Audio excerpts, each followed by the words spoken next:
Good morning mga idol. Tinawagan nga po pala ako ng aking pinsan yan para po palitan ng mga lumang outlet dito sa kanila mga idol, kasi nga po ay loose connection na nga daw po mga idol. So yan nga po pala ang aking nilalagay, mga bagong outlet yan mga idol yan. Good morning. Ayan nga po pala ang aking pinsan, kamukha ko rin malitang mata. So ang tatay niya nga po pala ay nasa South Korea yan. May laing Koreano mga idol yan. Then shoutout nga po pala sa aking titang Malago na mama ng aking pinsan na si Tita Nora yan, na nandiyan sa Italy ngayon. Ayan, ingat po kayo palagi dyan. Good morning. I'm so glad to select me to do this electrical activity mga idol.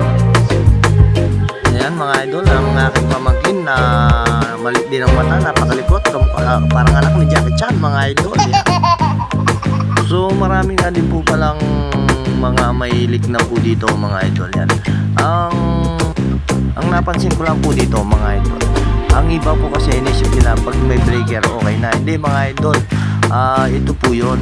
Once na ang breaker at ang wire hindi po equal, kahit po mag-init na po ang wire, hindi po magtitrip ang breaker. Ayan mga idol, kanya huwag niyo pong iisipin na although may breaker na isip na mga idol, tignan din po natin kung ang breaker at ang wire ay equal, ang taba, ang size ng wire at ang amperes mga idol, para po mag-trip siya in case na mag-init man o short circuit mga idol. Ayan. So yan, good morning mga idol yan. Mga loose connection na po yan. Once na po ang isang circuit ay maluwag, madali pong mag-init yan mga idol. Ayan. So pwede po siyang maging cause ng fire mga idol. Ayan.